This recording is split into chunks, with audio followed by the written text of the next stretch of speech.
Online success YouTube channel पर आप सभी का स्वागत है।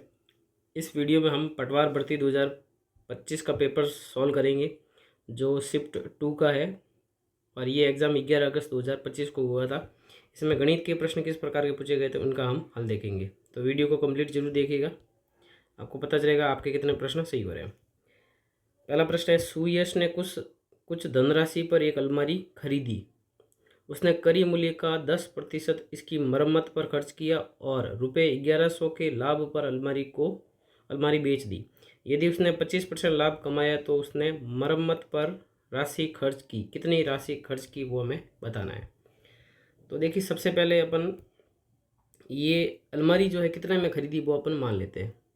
तो सीपी मतलब करी मूल्य मान लेते हैं एक्स रुपये है। ये अलमारी जो है उसने एक्स रुपये में खरीदी है, ठीक है। अब मरम्मत जो है उसके ऊपर कितने रुपए खर्च किए वो निकाल देते हैं। मरम्मत के ऊपर खर्च, तो मरम्मत जो है वो करी मूल्य का 10% है, तो एक्स का 10% निकाल देते हैं। एक्स का 10%, तो एक्स गुणा 10% का मतलब है 10/100। एक जीरो से एक जीरो कट जाएगा, तो ये आ गया x/10। ये मरम्मत के ऊपर इतने रुपए खर्च कर दिए। अब अपन टोटल सीपी निकाल देते हैं, कुल उसके अलमारी कितने रुपए में पड़ेगी वो अपन निकाल देते हैं। तो टोटल सीपी हो जाएगा x + x/10। इसको जोड़ेंगे तो आएगा 10x + x मतलब 11x/10। ये इस अलमारी का क्या टोटल सीपी हो गया, ठीक है। अब उसने क्या किया, अलमारी जो है 1100 रुपये के लाभ पर बेच दी। लाभ का मतलब है प्रॉफिट, तो प्रॉफिट उसको कितने रुपए का हो रहा है, 1100 रुपये का प्रॉफिट हो रहा है, ठीक है। अब 25% लाभ कमाया है, तो प्रॉफिट परसेंट का फॉर्मूला लगाते हैं। प्रॉफिट परसेंट का फॉर्मूला होता है प्रॉफिट अपॉन सीपी और मल्टीप्लाई हो जाएगा 100 से। प्रॉफिट प्रतिशत दिया हुआ है 25%, प्रॉफिट कितना है 1100 रुपये का, और सीपी है 11x/10 और 10 चला जाएगा ऊपर और गुणा में है 100। इसको हम हल करेंगे तो x को भेज देते हैं 25 की जगह और गुणा में 11 बराबर में 1100 गुणा 10 गुणा 100 बटे में था 11 और x की जगह आ जाएगा 25। अब इसको काटापीटी करते हैं, आंसर आ जाएगा 11 से कटा ये 1100 100 बार और 25 का भाग है एक बार, 25 का भाग गया 100 में 4 बार।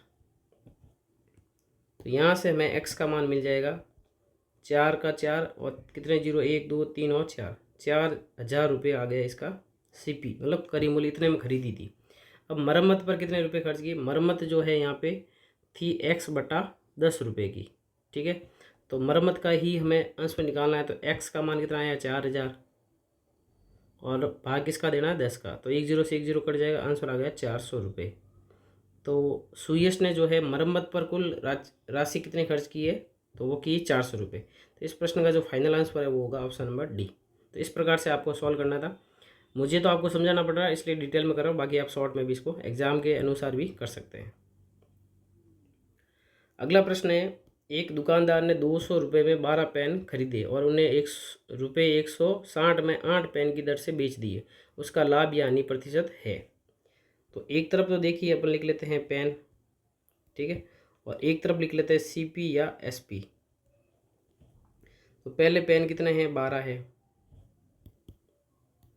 पहले जो पेन है वो है 12 और उसने खरीदे कितने में 200 रुपये में खरीदे, ये यहाँ पे सीपी है, ठीक है।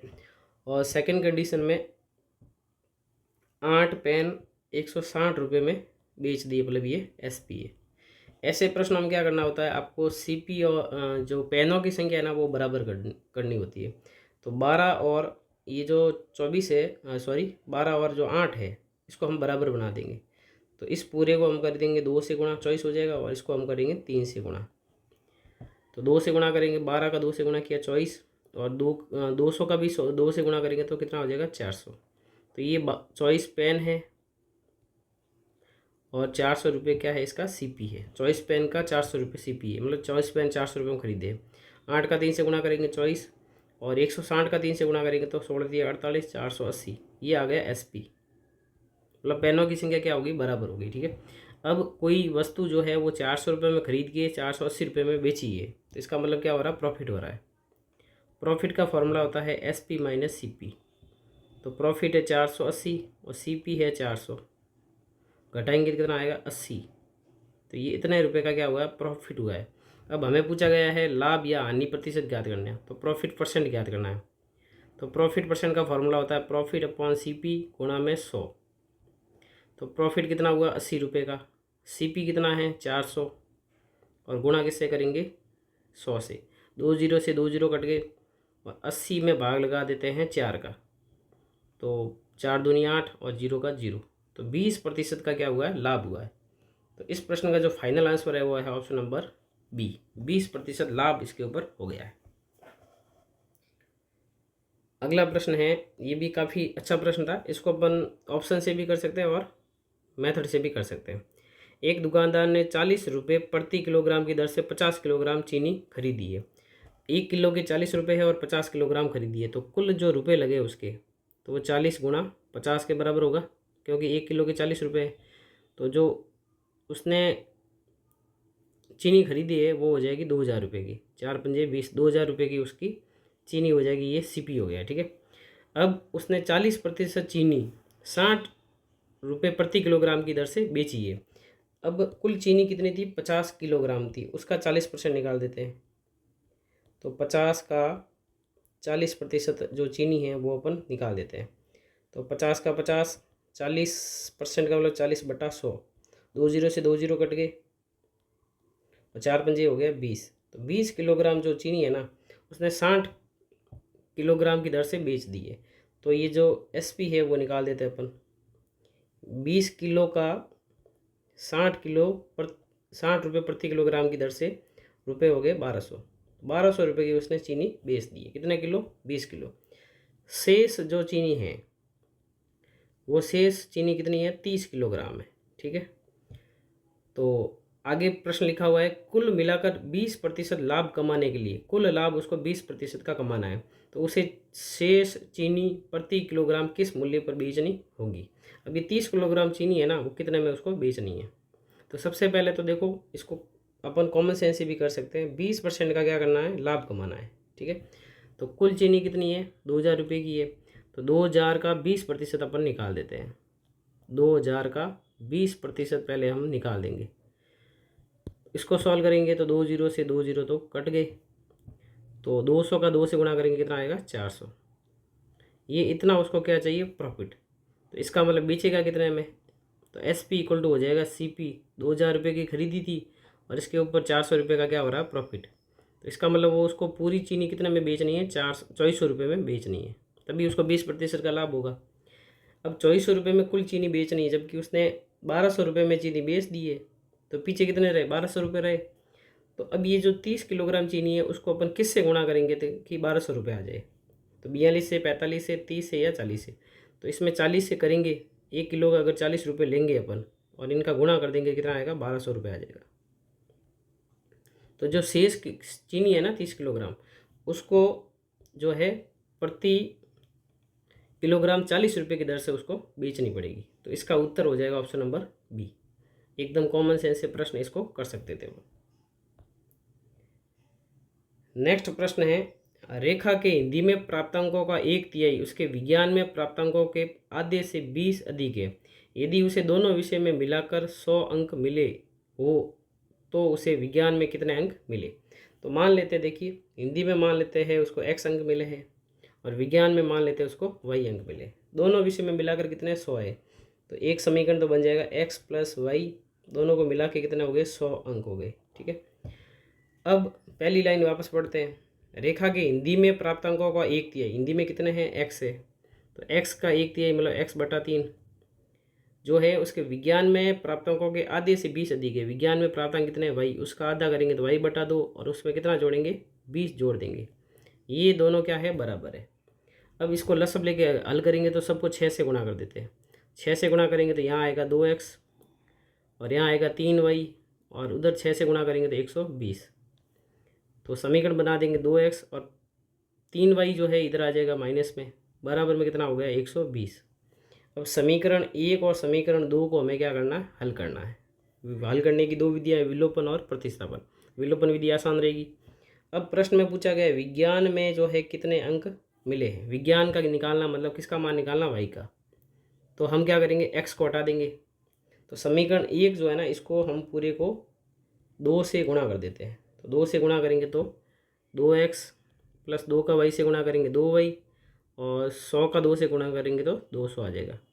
इसको हल करेंगे, निशान चेंज कर देते हैं, माइनस का प्लस का माइनस बन जाएगा और 200 प्लस का माइनस का हो गया।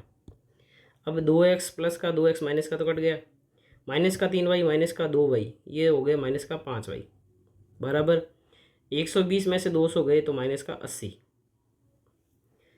अब माइनस से माइनस कट गया और 80 में 5 का भाग देंगे तो आएगा 16। तो जो विज्ञान में अंक मिले हैं वो कितने मिले, 16 अंक मिले हैं। तो इस प्रश्न का फाइनल आंसर है ऑप्शन नंबर सी। तो इस प्रकार से आप इसको कर सकते हैं।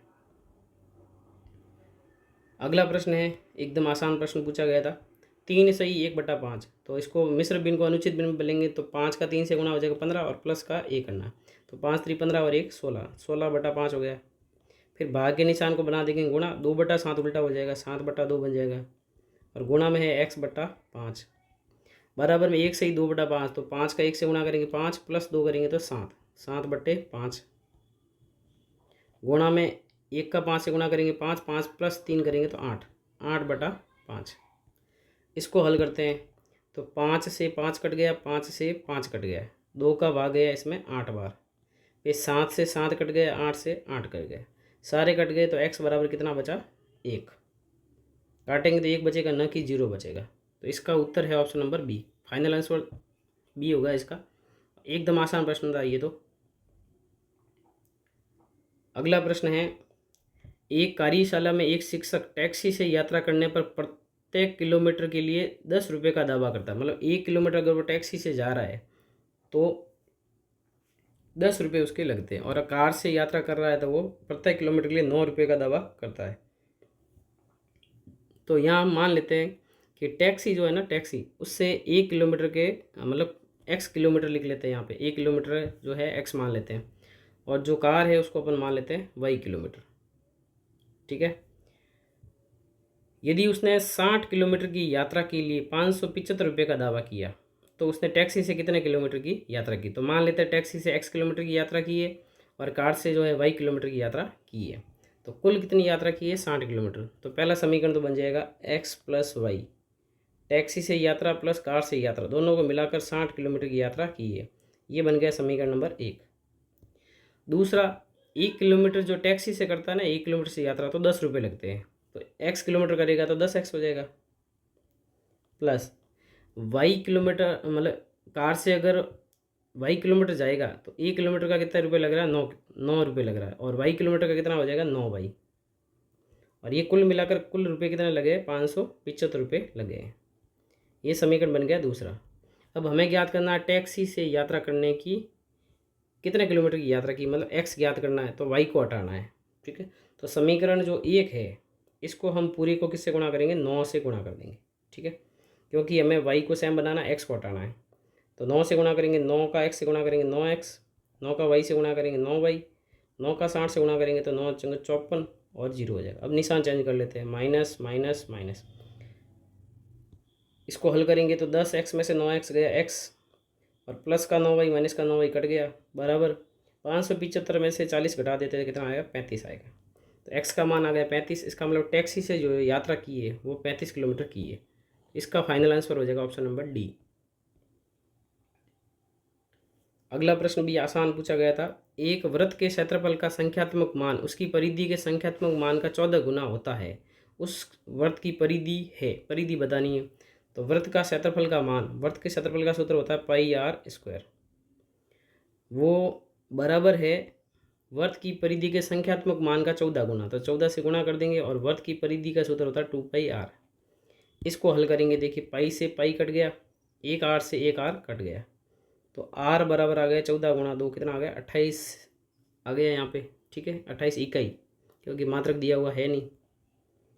अब हमें ज्ञात करना वृत्त की परिधि। तो वृत्त की जो परिधि का सूत्र होता है वो होता है 2πr।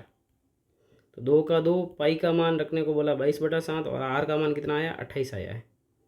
इसको हम काटापीटी करते हैं, 7 एकम 7, 7 चौक 28।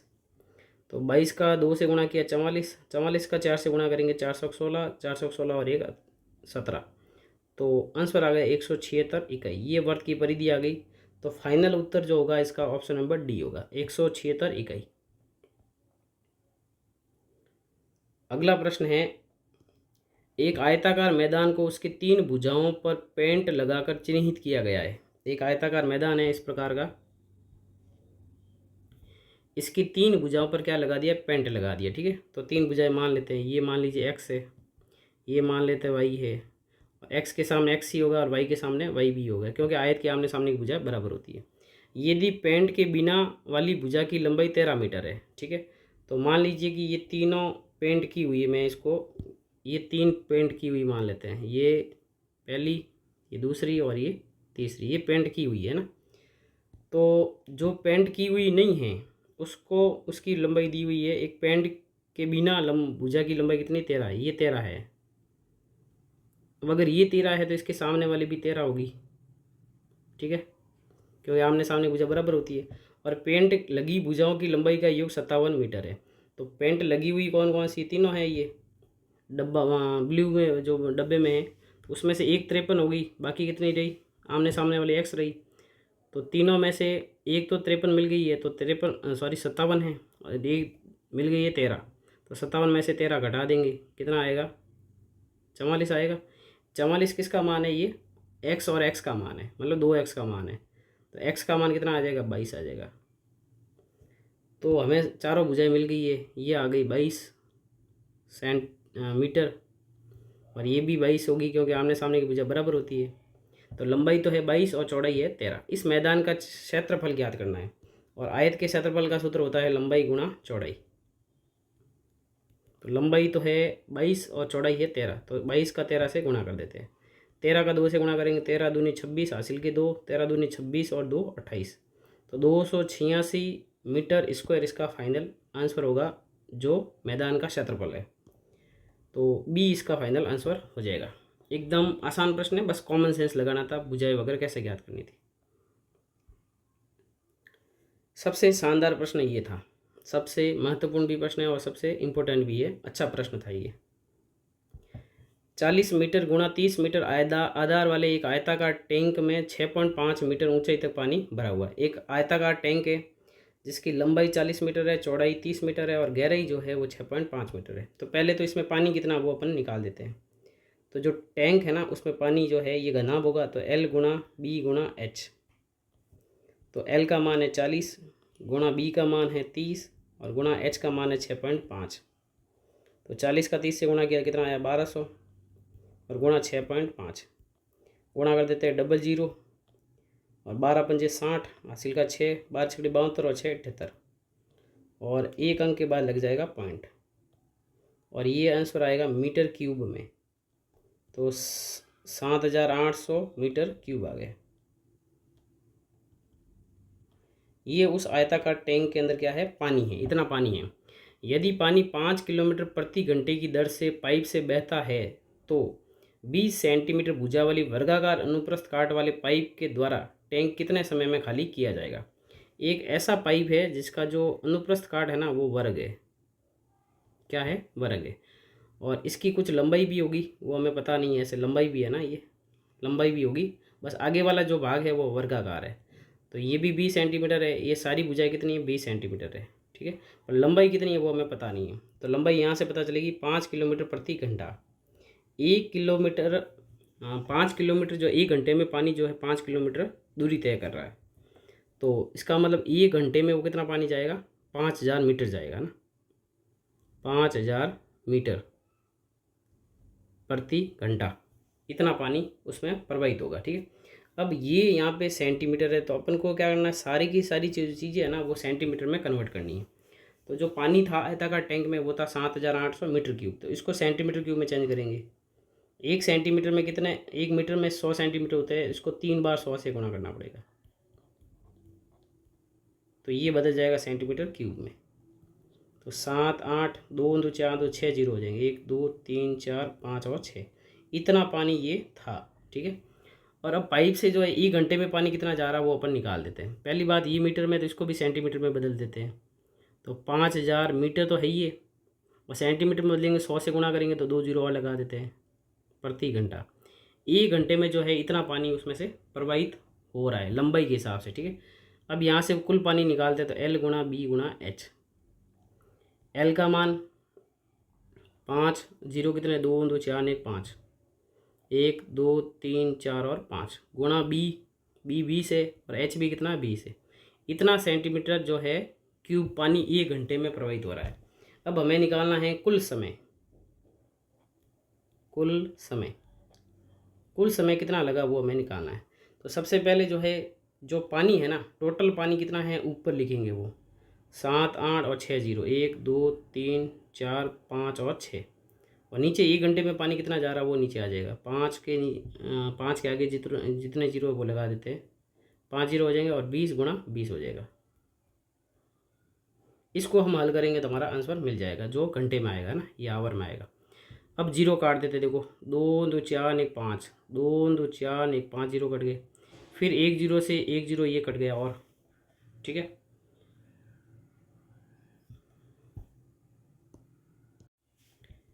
तो जीरो से जीरो हमने काट दिए। एक चीज़ यहाँ पे और बतानी है मुझे, वो थोड़ा सा यहाँ हमने गड़बड़ कर दिया है। क्या गड़बड़ है वो मैं बता देता हूँ। यहाँ पे 100 का जो है वो 3 बार गुना होगा, जबकि मैंने गुना कितनी बार किया, 2 बार ही किया है। बोला 3 बार था, तो यहाँ 100 से 1 बार और गुना हो जाए, क्योंकि मीटर क्यूब है ना, उसको हम सेंटीमीटर में बदलना है, सेंटीमीटर क्यूब में बदलना है। तो यहाँ पे 2 जीरो थे, तो 2 2 4 2 6 8 जीरो हो जाएंगे। तो 2 2 4 2 6, 2 जीरो और लगा देंगे तो ये बदल जाएगा सेंटीमीटर क्यूब में। तो यहाँ पे 2 जीरो और आएंगे, इसको हम हल कर देते हैं। अब देखिए 5 जीरो से 5 जीरो तो हमने काट दिए, 1 जीरो से 1 जीरो कट गया था, फिर 1 जीरो से 1 जीरो और कट गया। अब 1 जीरो ऊपर बचा, तो 5 गुणा 2 कितना होता है, 10, और फिर ये 10 से 10 कट गया। तो फाइनली ऊपर बचा 78 और नीचे बचा 2। 78 में 2 का भाग लगाएंगे, कितना आएगा, 39। तो फाइनल आंसर जो है 39 घंटे है।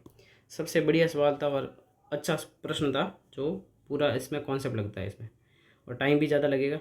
तो इसको आप अच्छे से देख लेना। ऐसे प्रश्न जो है RPSC में पूछे गए फर्स्ट ग्रेड में।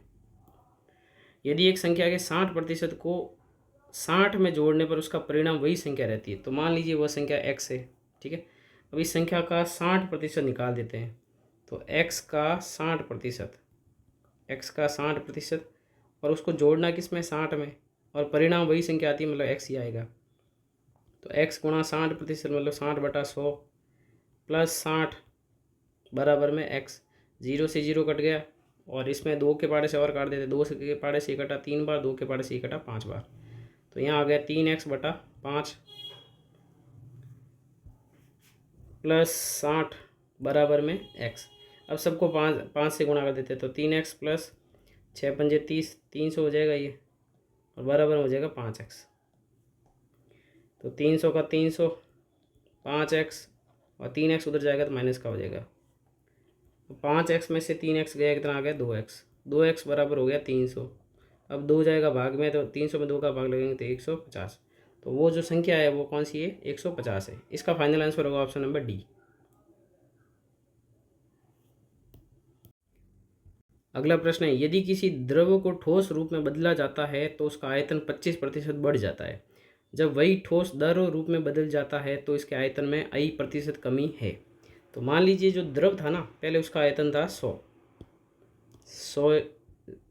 इकाई क्यूब मान लीजिए, क्या 100 घन इकाई मान लेते हैं। अब 25% की क्या हो गई, वृद्धि हो गई है, ठीक है। 25% की वृद्धि का मतलब है इसमें 25% निकाल के जोड़ेंगे तो आ जाएगा 125, ठीक है। ये था द्रव और ये है ठोस। अब प्रश्न ये पूछा गया, जब यही ठोस जो है वापस द्रव में बदलेगा ये, तो यहाँ पे जो है कमी कितने प्रतिशत में होगी। तो 125 से 100 होगा तो कमी कितने की आ गई, 25 की आ गई। और किसके ऊपर कमी आएगी, ये ठोस के ऊपर। तो ठोस का आयतन नीचे आएगा, गुणा प्रतिशत में बदलना किसका करेंगे, 100 का करेंगे। इसको हम काटापीटी कर देते हैं, 25 एकम 25 और 25 पंजे 125, 5 एकम 5 और 5 दूनी 10 और 0। इसका मतलब उसमें प्रतिशत कितने प्रतिशत की कमी आएगी, 20% की जो है कमी आ जाएगी। तो इसका जो फाइनल आंसर है वो है ऑप्शन नंबर बी। नेक्स्ट प्रश्न है,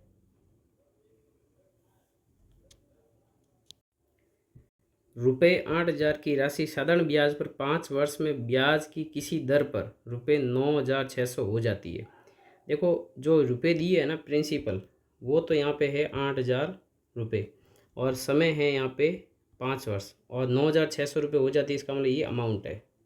ठीक है, मतलब मिश्र धन है। यदि ब्याज की दर स्वयं की दोगुनी हो जाए तो वही राशि 6 वर्ष में हो जाएगी।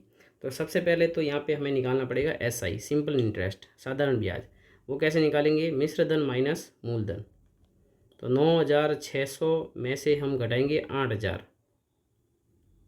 तो आ जाएंगे 1,600 रुपये। ये हमारा क्या है? SI है।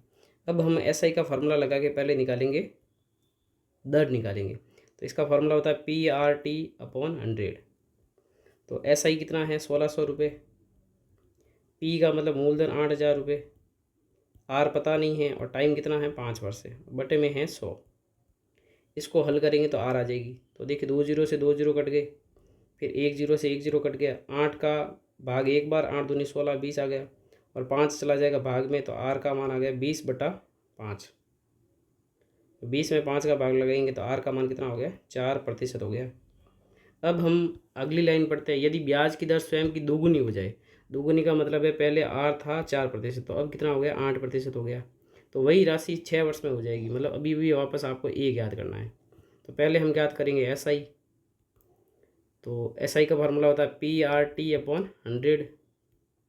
यहाँ पे लिखा हुआ वही राशि, तो मूलधन तो वही है 8,000 रुपये। दर अब हो गई 8% और टाइम अभी हो गया 6 वर्ष और बटे में आ जाएगा 100। 2 जीरो से 2 जीरो कट गए। 80 गुणा 8, 8 8 66 और 0 गुणा में 6, 0 का 0, 624 हासिल का 2, 6 36 2 38। तो ये इतना SI लगेगा। अब हमें ज्ञात करना A का फार्मूला हो जाएगा P+SI। P है 8,000 और ब्याज हो गया 3,840। इन दोनों को जोड़ देंगे तो 0 का 0, 4 का 4, 8 का 8 और 8 और 3 11। तो जो 6 साल बाद में राशि है वो हो जाएगी 11,840। तो इस प्रश्न का जो फाइनल आंसर है वो है 11,840। सी इसका सही उत्तर हो जाएगा।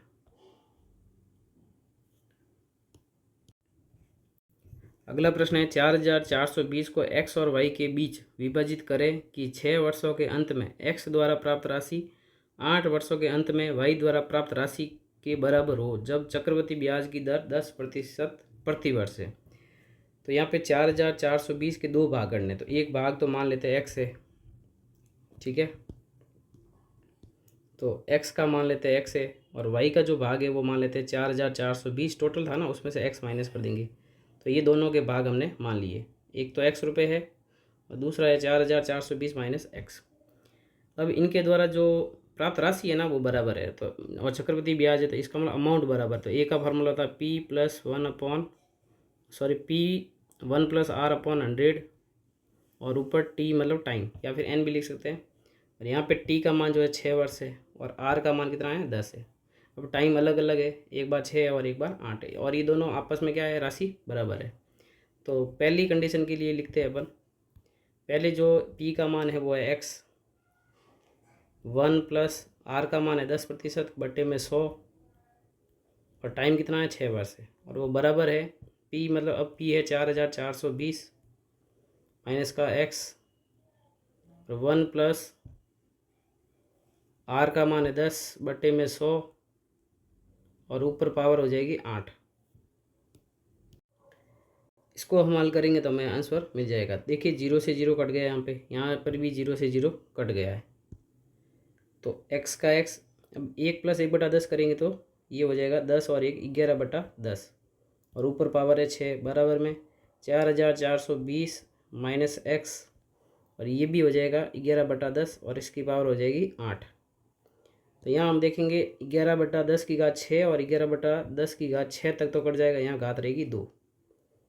अब इसको हम हल करेंगे तो यहाँ तो बचा x और उधर बचा 4,420 माइनस का x और गुणा में 11/10 का क्या बचा? स्क्वायर। तो इसको गुणा स्क्वायर करेंगे तो 121/100 हो जाएगा।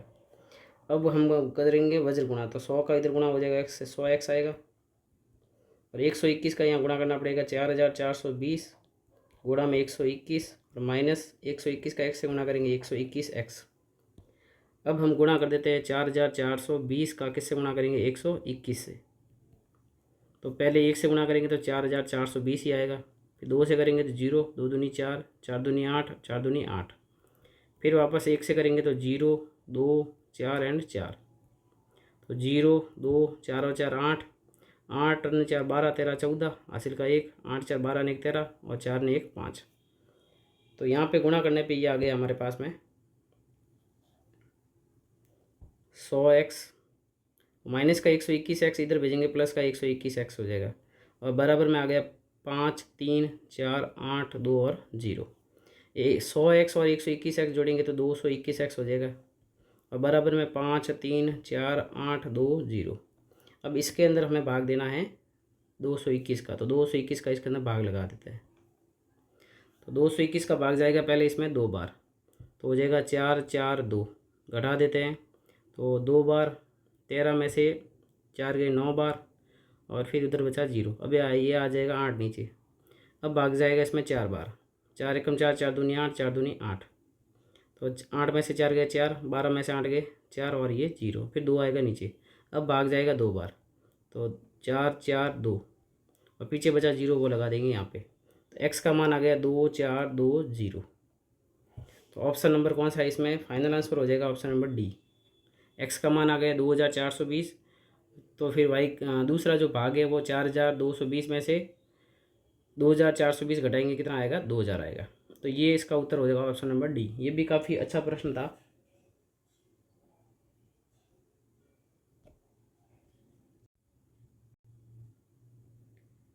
अगला प्रश्न है, एक शिविर में 240 शिक्षकों अथवा मतलब या 400 विद्यार्थियों के लिए भोजन की व्यवस्था है।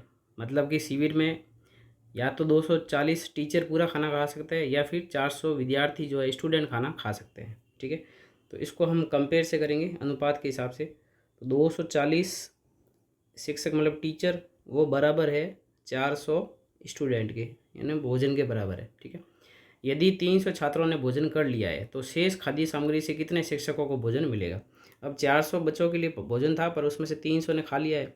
अब बाकी जो बचा है ना 100 विद्यार्थी के लिए, उसमें से कितने टीचर खाना खा सकते हैं वो हमें निकालना है।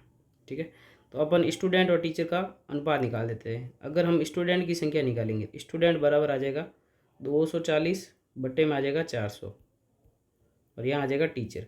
अब हम काटापीटी करते हैं, 0 से 0 गया, और इसको हम 8 के पाड़े से काट देते हैं, 8 3 24 और 8 5 40। इसका मतलब एक स्टूडेंट जो है वो 3/5 टीचर के बराबर है। अब यहाँ पे कितने स्टूडेंट ने भोजन कर लिया? 300 ने, तो 300 का अपन निकाल देते हैं। तो दोनों को 300 से गुणा कर देते हैं। 300 स्टूडेंट बराबर 300 गुणा 3/5 टीचर। तो 300 स्टूडेंट ने जो खाना खाया है वो कितने टीचर के बराबर है वो हम ज्ञात कर लेते हैं पहले। तो 5 का भाग जाएगा इसमें 6 बार और 0, 6 3 हो जाएगा 18। तो 180 टीचर है वो इसके बराबर है। तो 300 स्टूडेंट का मतलब 180 टीचर खा सकते हैं। तो पीछे टीचर कितने शेष रहे? 240 टीचर के लिए खाना था, तो शेष जो टीचर है ना वही इसका आंसर होगा, शेष टीचर। तो टोटल टीचर कितने थे? 240, उसमें से 180 टीचर जो है खाना खा चुके हैं बच्चों के बराबर। तो पीछे जो टीचर रहे हैं वो है 60। तो इसका उत्तर जो होगा वो ऑप्शन नंबर बी होगा, फाइनल आंसर। एकदम बेसिक क्वेश्चन था। तो ये थे प्रश्न पटवार जो सेकंड शिफ्ट था उसके सारे प्रश्न मैंने आपको अच्छे से हल करवा दिए। कोई भी डाउट हो तो आप कमेंट कर सकते हैं, और यदि आपको सॉल्यूशन अच्छा लगा तो वीडियो को लाइक जरूर करें, और चैनल को सब्सक्राइब नहीं किया सब्सक्राइब अवश्य करें। इस वीडियो में इतना ही। Bye bye, thank you. Thank you for watching this video. If you enjoyed it, please hit the like button and the bell notification icon.